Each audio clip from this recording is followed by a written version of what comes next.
Major ডালিম বলছি। অদ্য সকাল হতে খন্দকার মুশতাক আহমদের বলিষ্ঠ নেতৃত্বে সামরিক বাহিনী ক্ষমতা দখল করিয়াছে। শেখ মুজিব ও তার খুনি দুর্নীতিবাজ সরকারকে উৎখাত করা হইয়াছে। এখন হতে সারা দেশে সামরিক আইন জারি করা হলো। আপনারা সবাই আমাদের সাথে সহযোগিতা করুন।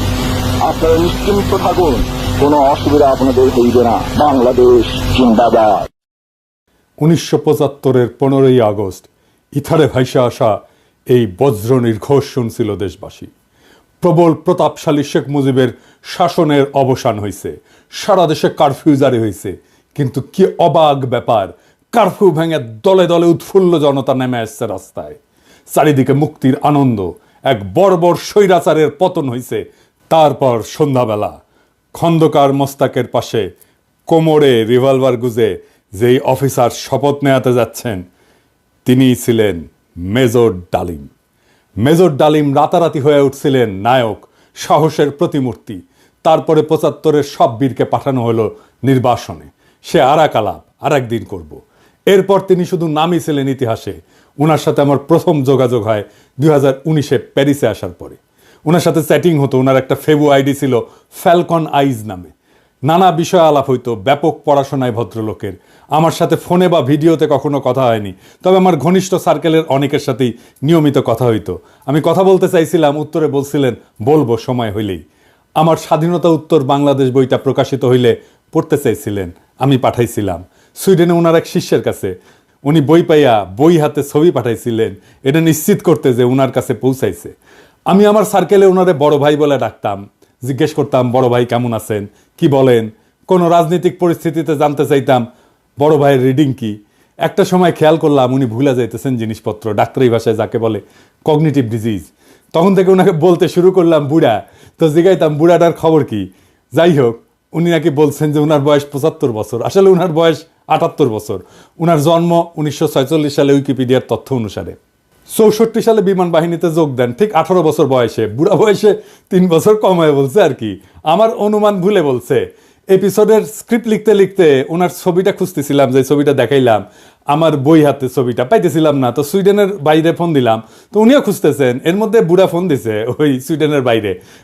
তো উনি যখন জানলেন যে আমি লাইনে আছি, উনি স্পিকারে দিলেন, আমি শুনতেছি। উনি বলতেছেন, আমাদের দুইজনকে স্পিকারে দিলেন। উনি জিজ্ঞেস করলেন পিনাকি কি দেখছে আমার লাইভ। আমি বললাম হ দেখছি বড় ভাই। তো সুইডেনের বড় ভাই ওনারা বলতেছেন, আপনি পিনাকির বই হাতে একটা ছবি তুলছিলেন না, আছে ওইটা। আমি শুনতেছি। তো বুড়া বলতেছে, পিনাকি বই লিখছে নাকি, কই আমি তো দেখি নাই। তো রিসেন্ট মেমোরি নাই হয়ে যাইতেছে, আর্লি সাইন অফ আলঝেইমার্স। যাই হোক, বুড়া আমাদের মাঝে আরো অনেকদিন বাইচা থাকেন। ওনার লাইভ এপিসোড করছে ইলিয়াস। এইটাই সম্ভবত বাংলাদেশের মানুষের সর্বোচ্চ দেখা লাইভ। ইউটিউবে একসঙ্গে সর্বাধিক সংখ্যক দর্শকের লাইভ স্ট্রিমের রেকর্ডটা 8 মিলিয়ন। তবে এইটা বাংলা ইউটিউবের সর্বোচ্চ, এটা নিঃসন্দেহ। এবং আমার মনে হয় এই রেকর্ড আর কেউ কখনো ভাঙতে পারবে না। এইবার আসেন এপিসোডের প্রসঙ্গে। বাম, আওয়ামী লীগ আর প্রগতিশীল বিএনপির পুচ্ছে আগুন লাগিয়েছে একই সাথে। যাই হোক, আমি সবগুলা আগুন নিয়ে আজকে কথা বলবো না, কয়েকটা আগুন নিয়ে কথা বলি। প্রথম অভিযোগ কি, মেজর ডালিম নাকি খুনি। আসলেই কি মেজর ডালিম খুনি? আসলে না খুঁজে দেখি। বিপ্লবী এবং সৈনিকদের খুনি বলা যায় না, কারণ তাদের কর্মকাণ্ড এবং উদ্দেশ্য সাধারণ অপরাধীর সাথে তুলনা করা যায় না। আদালত যখন প্রাণ নেয় সেটাকে খুন বলা যায়? একজন সৈনিক যখন দেশের শত্রুকে হত্যা করে সেটা কি অপরাধমূলক কাজ? একজন নারী যখন তার ধর্ষককে হত্যা করে ফেলে ধর্ষণের সময়, সেটা কি অপরাধ? না, সেটা না। কেন না? এর কয়েকটা কারণ আছে, বুঝে দেখি। 1 নম্বর কারণ, নৈতিক পার্থক্য, মোরাল জাস্টিফিকেশন। বিপ্লবীরা সাধারণত বিদ্যমান শাসন ব্যবস্থার অন্যায় বা নিপীড়নের বিরুদ্ধে সংগ্রাম করে। তাদের কর্মকাণ্ড একটা বৃহত্তর সামাজিক এবং রাজনৈতিক পরিবর্তনের উদ্দেশ্যে পরিচালিত হয়, বৃহত্তর স্বার্থে। নৈতিক দৃষ্টিকোণ থেকে এটা ন্যায় যুদ্ধ, জাস্ট ওয়ার, এই ধারণার সাথে সম্পর্কিত। সৈনিকেরাও একটা প্রতিষ্ঠিত রাষ্ট্র বা আদর্শ রক্ষার জন্য কর্তব্য পালন করেন।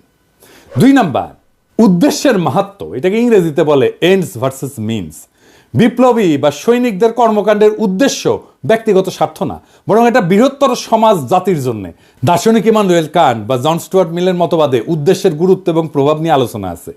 মিলের উপযোগবাদ বলে একটা তত্ত্ব আছে। এটা অনুযায়ী যদি একটা কর্ম বৃহত্তর জনগণের কল্যাণে হয় তবে সেটা নৈতিকভাবে গ্রহণযোগ্য। 3 নাম্বার, সমাজের দৃষ্টিভঙ্গি বা পারসেপশন বাই সোসাইটি। সমাজ সাধারণত সৈনিকদের রক্ষক এবং বিপ্লবীদের ন্যায়ের প্রতীক হিসাবে দেখে। সময়ের সঙ্গে অনেক বিপ্লবীকে নায়ক হিসেবে স্বীকৃতি দেওয়া হয়। এটার আইনি ব্যাখ্যাও আছে। এক নম্বর হইতেছে যে লেজিটিমেসি অফ অ্যাকশন, মানে রাষ্ট্রীয় বৈধতা। সৈনিকদের কর্মকাণ্ড রাষ্ট্রীয় আদেশের আওতায় ঘটে। আন্তর্জাতিক আইন অনুযায়ী যুদ্ধ বা প্রতিরক্ষায় হত্যা বৈধ, যদি তা যুদ্ধের আইন মেনে চলে।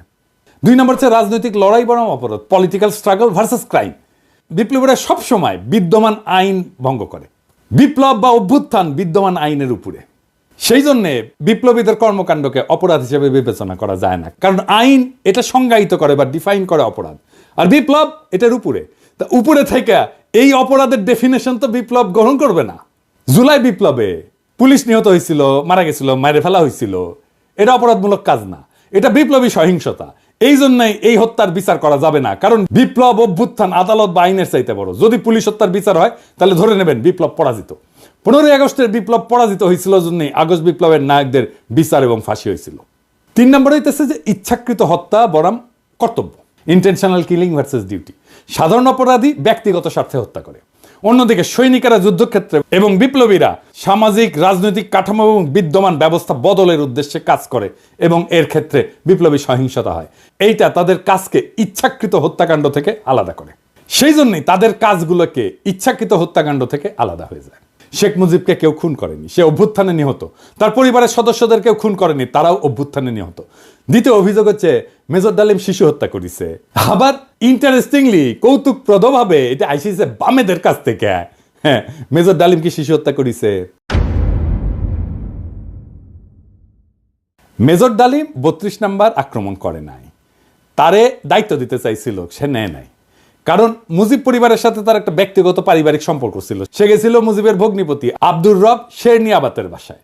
সেখানে তার 14 বছরের বয়সী মেয়ে বেবি, 12 বছরের বয়সী ছেলে আরিফ এবং 4 বছর বয়সের নাতি সুকান্ত আব্দুল্লাহ, যেটা আবুল হাসনাত আব্দুল্লাহর ছেলে, ও মারা যায়। আবুল হাসনাত আব্দুল্লাহ হারামজাদাটা পানির ট্যাঙ্কে লুকেছিল, বেঁচে যায়। কিন্তু কথা হইতেছে বাড়ির নারী আর শিশুদের বন্দুকের মুখে ফেলায় পানির ট্যাঙ্কে লুকেছিল কেন হারামজাদাটা? ওইটা জয় বাংলা হইলে তো আরো সুবিধা হইলেনি। যাই হোক, এবার আসেন দেখি মহান বিপ্লবের সময় শিশুদেরকে হত্যা করা হয়েছিল যতগুলো বিপ্লব হয়েছে ইতিহাসে, যেগুলোর নাম জানি আমরা, যেগুলো নিয়ে কাইট হয়ে পড়ে যায় বিপ্লবীরা। আসেন সেটা দেখি। ফরাসি বিপ্লবের সময় লুই শার্লস, যাকে লুই সপ্তদশ বলা হয়, মানে রাজা ষোড়শ লুই এবং মেরি আন্তোয়ানেটের ছোট ছেলে, বন্দি অবস্থায় খাইতে না দিয়ে কারাগারে রেখে মৃত্যুর দিকে ঠেলে দেওয়া হয়। যখন তার মৃতদেহ বের করা হচ্ছিল তার শরীরে কোনো মাংস ছিল না, কঙ্কালের উপরে চামড়া। বিপ্লবীরা হত্যা করবে না, কারণ তাদের পবিত্রতা নষ্ট হবে, কিন্তু খাইতে না দিয়া দিনের পর দিন কষ্ট দিয়া মেরে ফেলা যাবে।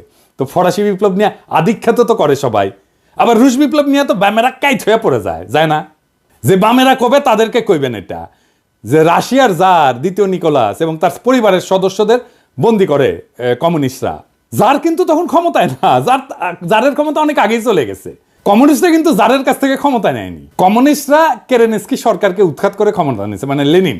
ক্ষমতা নেওয়ার পরে 18 সালের 17 জুলাই একসাথে হত্যা করে এই জারের পরিবারকে, তার স্ত্রী আলেকজান্দ্রা এবং তাদের 5 সন্তান, অলগা, তাতিয়ানা, মারিয়া, আনাস্তাসিয়া এবং অ্যালেক্সি। লেনিন মনে করছিল জারের পরিবার যদি বাইসা থাকে তাহলে তারা রাজতন্ত্র পুনরুদ্ধারের জন্য কাজ করতে পারে। এই জন্য পুরা পরিবারকে হত্যা করার সিদ্ধান্ত নেওয়া হয়। পরিবারের সকল সদস্যদেরকে কমিউনিস্ট বিপ্লবীরা গুলি করে হত্যা করে। পরে তাদের মৃতদেহ অ্যাসিড দিয়ে বিকৃত করে মাটিতে পুঁতে ফেলা হয়। এর মধ্যে আনাস্তাসিয়া নিকোলায়েভনার এর বয়স ছিল 17 বছর, আর অ্যালেক্সি নিকোলায়েভিচের বয়স ছিল মাত্র 13 বছর। দুই ক্ষেত্রেই প্ল্যান করে মারা হয়েছে অনেক পরে। 15 আগস্টে শিশুরা মারা গেছে কোল্যাটারাল ড্যামেজে, প্ল্যান করা হয়নি যে শিশুদের মারা হবে। এখন আমরা যদি বলি মেজর ডালিমেরা তো শিখেছে ফরাসি আর রুশ বিপ্লব থেকে, উত্তর আছে আগে বামেরা লেনিনের বিচার করুক, ফ্রেঞ্চ রেভলিউশনের বিপ্লবীদের বিচার করুক, জবাব আনুক, আমরা তারপরে জবাব দেব। এখন অনেকের মনে প্রশ্ন এসছে যে মেজর ডালিম কি তাহলে দেশে ফিরবেন বা ফিরতে পারবেন? আমাকে সুইডেনের ভাই, বড় ভাই, যিনি মেজর ডালিমের শিষ্য, উনি বলছেন ওনারে তো দেশে আনা দরকার, উনি অবশ্যই দেশে আসবেন। আমরা নতুন সংবিধান লিখলে 15 আগস্টকে বিপ্লবী অভ্যুত্থানের মর্যাদা দেব। আগের রায় বিচার সবকিছু ইনভ্যালিড হয়ে যাবে। তিনি তখনই বীরের বেশে দেশে ফিরবেন। 24-এর বিপ্লব যারা নির্মাণ করছে তাদের অনেকেরই আইডল ছিলেন মেজর ডালিম, অন্তত আমার তো ছিলেনই। ওনার নাম আমরা আকাশে লিখে রাখবো ঈসা খান তিতুমির, হাজী শরীয়তুল্লাহর সাথে। বাংলাদেশে যতবার জালেম আসবে ততবার মেজর ডালিমেরা জন্মাবে। কখনো তাদের নাম হবে আবু সাইদ, কখনো তাদের নাম হবে মীর মুগ্ধ, কখনো তাদের নাম হবে ওয়াসিম, আনাস। আমরা এক একটা তারার নাম দেব এই বীরদের নামে।